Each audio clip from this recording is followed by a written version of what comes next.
Saat saya berada di Mesir, ada dua mahasiswa itu mereka paham Quran.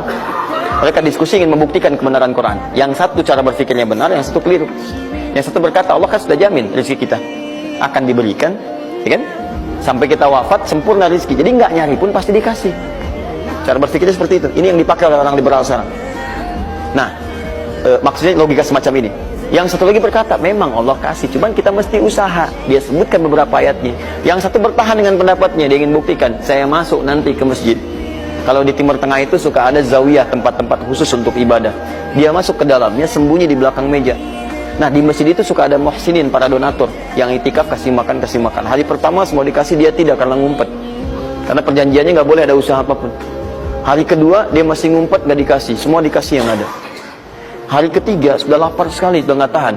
Begitu udah dikasihkan, yang musuhnya tanya, hal min akhar, ada lagi yang lain nggak?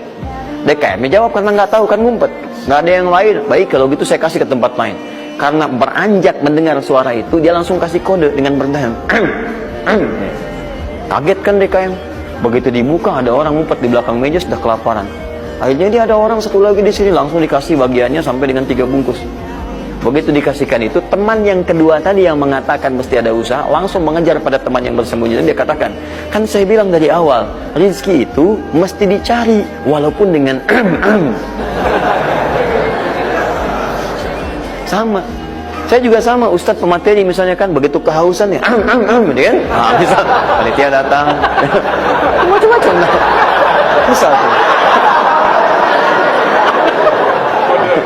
Enggak, itu contoh. Saya nggak biasa ceramah sambil minum. Ya.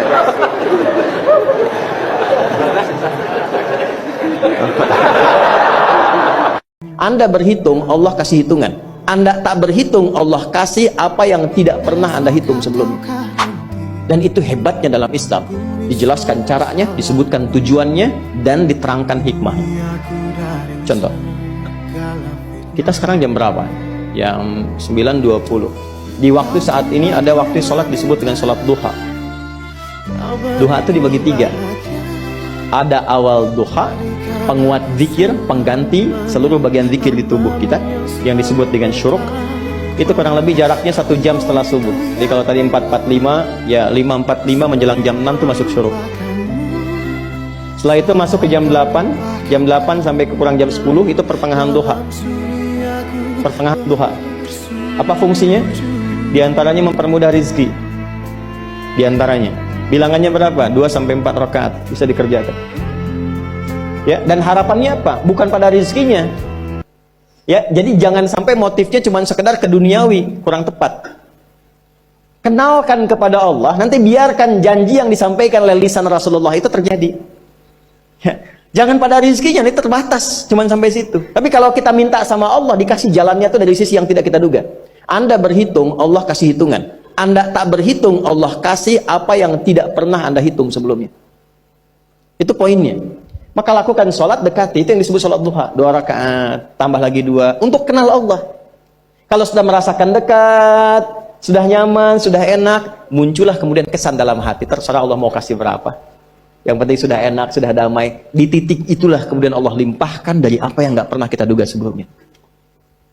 Tiba-tiba keluar, kok ada telepon, dapat proyek, dapat macam-macam.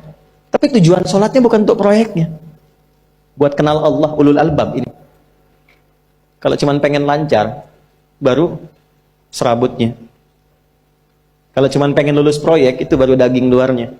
Ulul albab itu kenal Allahnya, sehingga dia tahu akses intinya itu. Itu poinnya. Dan gak mahal. Emang kalau sholat duha di An-Nur bayar, Pak?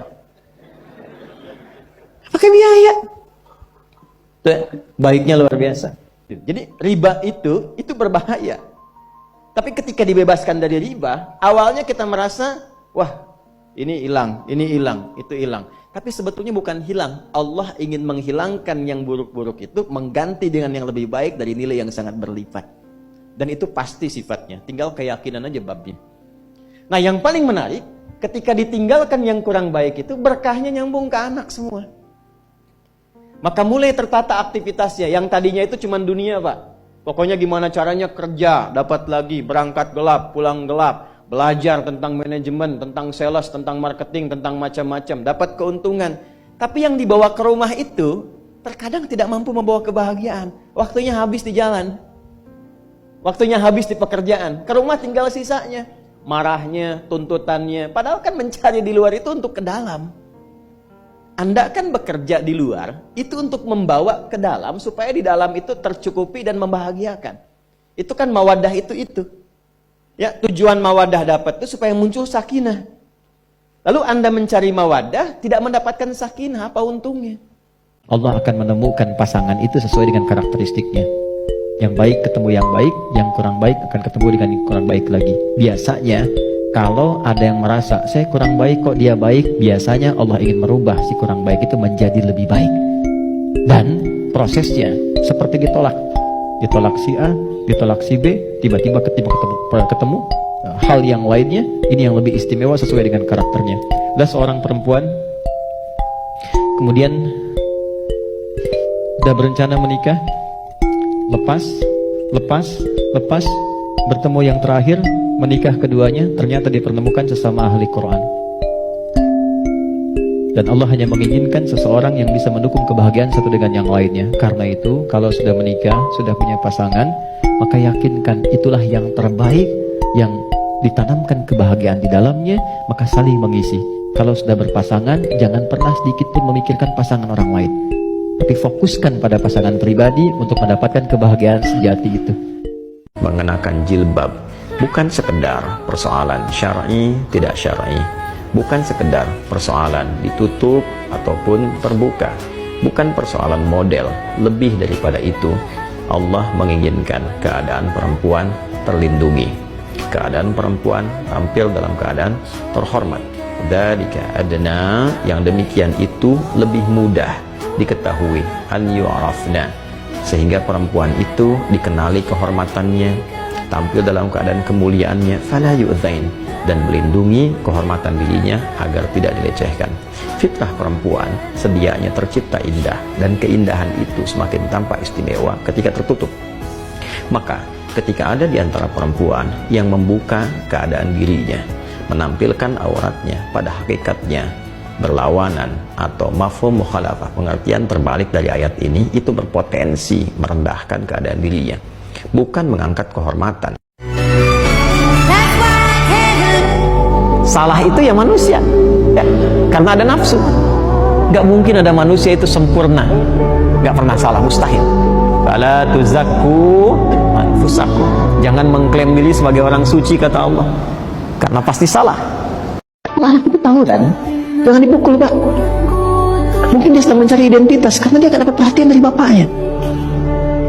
Anak yang narkoba, anak tiba-tiba keluar, kenapa? Karena dia mencari, dia butuh ayahnya. Itulah sebab dia kenapa dialog sering ayah dengan anak, ayah dengan anak. Hadirin, bukankah yang punya harta adalah Allah? Bukankah yang punya ilmu adalah Allah?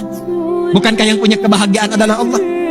Tapi menariknya, kita tahu, kita menyadari yang punya ilmu Allah, yang punya harta Allah, yang punya kebahagiaan Allah. Tapi kita yang mengatakan itu semua adalah milik Allah, jauh dari Allah. Bagaimana semua itu bisa diraih? Bukankah hukum mengatakan orang yang dekat dengan seseorang yang punya kapasitas akan punya akses mendapatkan kemudahan dari kapasitas yang dia miliki? Orang yang dekat dengan pejabat dibuka akses dari jabatannya. Orang yang punya kedekatan dengan orang yang punya harta dibuka kelapangan untuk mendapatkan bagian dari hartanya. Hukum itu berlaku seseorang yang dekat dengan Allah, apa yang sulit bagi Allah untuk melimpahkan kepada hambanya. Jadi kalau kita ingin segera mengatasi segala kesulitan kita, sulit di ekonomi, sulit di kesehatan kita, penyakit atau yang lainnya, maka cara sederhananya kembali kepada pencipta kita, minta solusi. Ya, kadang-kadang butuh situasi yang sulit untuk meyakinkan kita dan menyadarkan kita, kamu hamba. Kembali kepada Allah. Bangun. Buat amalan bersama, baca Quran sama-sama, berdoa bersama-sama. Ya, dekati Allah, dekati sumber solusi. Bagaimana Anda bisa minta jawaban kepada Allah sementara Anda mengerjakan perbuatan yang jauh dari ridha Allah? Anda sadar sekarang Allah Maha Pemberi, Allah Maha Penyembuh, Allah Maha Solusi, tapi Anda mengerjakan perbuatan yang tidak Allah sukai. Bagaimana Allah mengentaskan segala kesulitan kita? Firasatil mu'min haqqa. Firasat orang beriman itu kalau semakin dekat dengan Allah semakin tajam. Lihat si fulan datang, ingin perbaiki hati. Ya, oh, udah kamu istighfar aja 100 kali. Kadang-kadang melihat, ya, oh ini keadaannya seperti ini. Ada seorang syekh di Saudi kejadian, itu ahli Quran. Suka menerima setoran Quran. Nah ini bagus nih, satu kali datang seorang pemuda, mukanya udah kusut, banyak masalah. Datang ke syekh itu mengatakan, Syekh, aqrinil Quran, tolong bacakan pada saya Al-Quran. Pemuda ini benar tuh. Sebab kalau mau tenang, maaf ya, ada banyak masalah atau yang sedang dihadapi, jangan banyak curhat di tempat yang tidak benar. Ya, media sosial itu tempat yang tidak benar untuk curhat. Allah sudah berikan medianya, ruangnya ada, masjid, datang ke masjid. Antum baru masuk aja, sebagian ketenangan sudah hadir. Wudu, atau buka mushaf, ya, curhatkan kepada Allah. Innama ashku bathi wa huzni ilallah. Di surat Yusuf kan demikian. Anak ini datang ke masjid, udah benar. Datang ke syekhnya, teh, tolong bacakan Al-Quran kepada saya. Ingin tenang. Kata syekhnya, saya sedang nerima murajaah ini dulu. Kamu ambil wudu, sholat dulu 2 rakaat di situ. Nanti setelah selesai saya bacakan kepada kamu Al-Quran. Ini kisah nyata. Dan dia ikut. Makanya kalau guru katakan, ikut saja sepanjang guru itu thiqah. Jangan banyak tanya. Kalau gurunya thiqah, sanad ilmunya tersambung pada Rasulullah, udah sami'na wa ata'na, bukan sami'na wa nanyaina. Kalau gurunya thiqah, itu thiqah. Makanya di Timur Tengah itu ada kualifikasi, ada ustaz, ada da'i, mubaligh, ada alim, ada mufti, ada qadhi. Kalau mufti sudah ngasih fatwa, jangan ditanya, itu aib. Apalagi ilmunya nggak nyampe. Ya, cuma problemnya kan di kita disebut ustaz semua. Sehingga sulit bedakan mana yang thiqah, mana yang tidak thiqah. Tapi kan kelihatan. Dari kapabilitasnya, latar belakangnya macam-macam. Kalau ada orang thiqah, ikuti. Itu diikuti wudhu beliau, langsung ke bagian terdepan sholat. Saf depan. Nah, si guru ini ketika melihat itu sengaja agak dilamakan tuh yang merajaah, tambah lagi sampai 30 menit. Ya, begitu selesai si pemuda itu sholat 2 rakaat dan dia menunggu sambil baca Quran, dia baca, dipanggil oleh syekhnya setelah selesai. Ta'al ya. Begitu datang, sekarang sudah selesai, saya ingin bacakan pada engkau Al-Quran. Apa kata anak muda itu? Sudah syekh, saya sudah merasa enak sekarang, terima kasih katanya. Tidak jadi dibacakan Quran, langsung pulang. Muridnya penasaran, syekh apa yang terjadi? Perhatikan baik-baik, jaga kalimatnya ya. Perhatikan baik-baik. Saya melihat ketika dia datang, itu rohnya sedang lapar. Rohnya sedang lapar. Ini bahasa majaz maksudnya. Karena saat masuk tadi, mukanya itu kusut. Tapi begitu dia sholat, baca Quran, datang lagi mukanya sudah cerah. Kelihatan. Orang kan kalau punya beban, dengan tak punya beban, dari wajah kelihatan kan? Ya? Jawabannya sederhana. Saya melihat rohnya sedang lapar. Di tubuh manusia itu kan ada 3. Ada fisik, ada akal, ada roh. Masing-masing butuh makanan. Fisik, makanan pokok. Ya, habis ini misalnya ada sarapan berjamaah. Kalau ada. Bisa. Nah, itu untuk fisik. Untuk fisik. Ya. Ada yang untuk akal. Itu ilmu.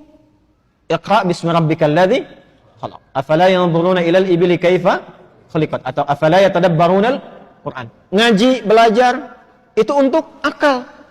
Tidak dipakai akalnya, tidak diberi makan, tidak belajar, tumpul. Itu pusing juga. Kalau ada orang sehari nggak belajar, itu tumpul, itu pusing itu. Makanya kalaupun tidak belajar, Allah tanamkan di telinga dan matanya supaya mendengar dan melihat, supaya ilmunya terisi.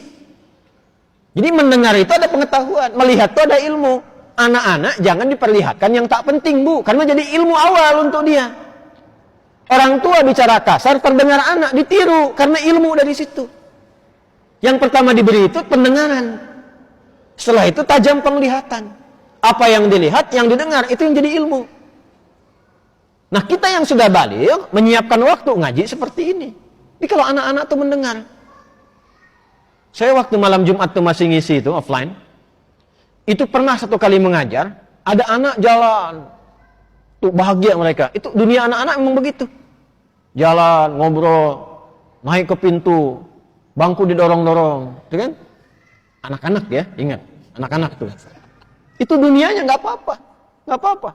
Satu kali orang tuanya mungkin melihat, wah ini khawatir mengganggu ke yang lain. Bagus orang tuanya. Dibawa keluar. Begitu mau dibawa keluar, saya bilang tunggu sebentar. Tunggu. Biar aja dulu, karena saya tidak merasa terganggu. Biar dulu. Boleh jadi orang tua yang menyimak pun, maaf, yang ditangkap tidak lebih banyak daripada anak itu yang kelihatan bermain. Saya tanya anaknya, dia mampu mengulang apa yang saya sampaikan. Yang bapaknya belum tentu bisa. Dari situ masuk ya tuh. Ilmu masuk dari situ. Nah, seperti halnya fisik butuh makanan, akal butuh makanan, ini roh pun butuh makanan. Karena roh itu sumbernya dari Allah, hanya Allah yang tahu. Allah yang siapkan menunya. Kalau akal sekarang bebas milih, karena universal, Allah tebarkan umum. Makanya jangankan yang muslim, yang non-muslim pun bisa belajar, bisa pintar juga. Makanan universal. Jangankan yang beriman, yang tak beriman pun makan juga secara fisik. Tapi roh ini nggak bisa dicari. Allah hidangkan langsung, karena sumbernya langsung dari Allah. Quran surah 17 ayat 85, Yas'alunaka 'anil ruh, qulir ruhu min amri rabbi. Roh itu dari Allah. Karena itu menunya langsung Allah berikan.